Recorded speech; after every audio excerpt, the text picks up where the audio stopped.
俄军基地多次爆炸，凸显敌后战场重要性，解放军可早做准备。大家好，我是薛云华，欢迎收看云华观点。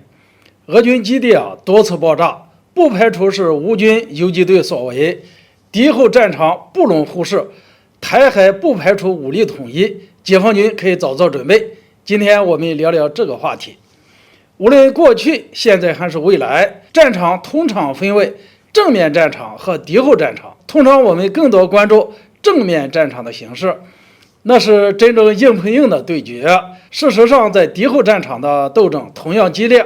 在关键的时刻能够影响整个战局。最近克里米亚半岛的俄罗斯空军基地发生爆炸，就有乌克兰官员声称这是乌军在敌后游击队的所为，这是真的吗？如果属实的话，又能说明什么问题呢？近日，根据媒体报道，在克里米亚的一处俄罗斯空军基地连续发生多次爆炸，当地政府声称导致1人死亡，多人受伤。对此，俄罗斯方面的说法是，这只是一次消防事故，有人违反了消防安全的规定，引发弹药库的弹药多次爆炸。停在机场上的俄军飞机没有损失，但是根据美国卫星公司的图片显示，该基地可能遭到严重的损坏，有9到10架战机遭到击毁。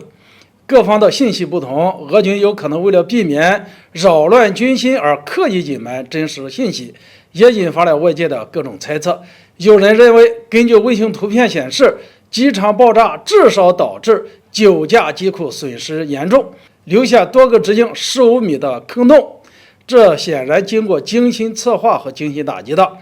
但是事发之时没有发现乌军的轰炸机，因此推断很可能遭到了弹道导弹打击。然而呢，乌军手中并没有这样的装备，除非美国秘密向乌军提供了这样的导弹。当然，这种推测的可能性也不大。如果美国真的向乌克兰提供了这种导弹，很可能引发俄军的直接报复，将会导致一场非常严重的国际争端。那这次爆炸到底和乌军有没有关系呢？乌克兰军方已经站出来明确否认和这次的爆炸有关，但乌克兰官方暂时没有正式回答这一件事情，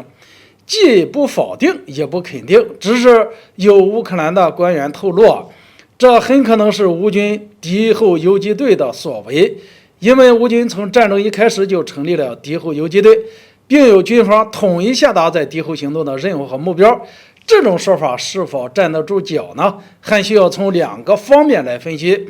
从执行手段上来看，要想通过游击队完成这项任务，主要有3种方式：其一，策反俄军士兵，由基地内的俄军士兵自己来执行爆破任务；其二，混入俄军基地，亲自动手执行爆破任务；其三，游击队抵近俄罗斯空军基地附近，并用单兵火箭炮对俄罗斯军机库进行打击，引发弹药库的2次爆炸，并且成功脱离战场。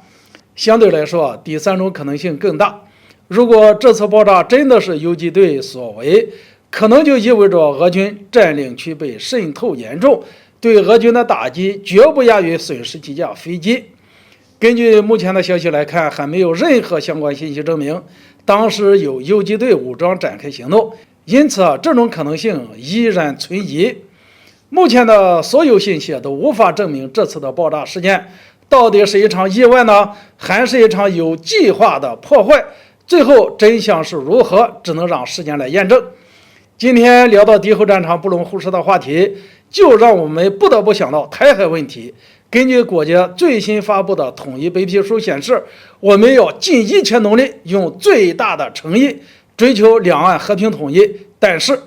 如果岛内分裂势力肆意阻挠两岸统一，拒绝和平谈判，那么我们不排除采用武力方式完成祖国统一大业。一旦采取武力方式，也就意味着两岸兵戎相见。解放军除了要考虑正面战场，也不能忽视敌后战场的行动，这方面我们应当尽早做好准备。今天这个话题就聊到这里，欢迎大家留言交流，下次见。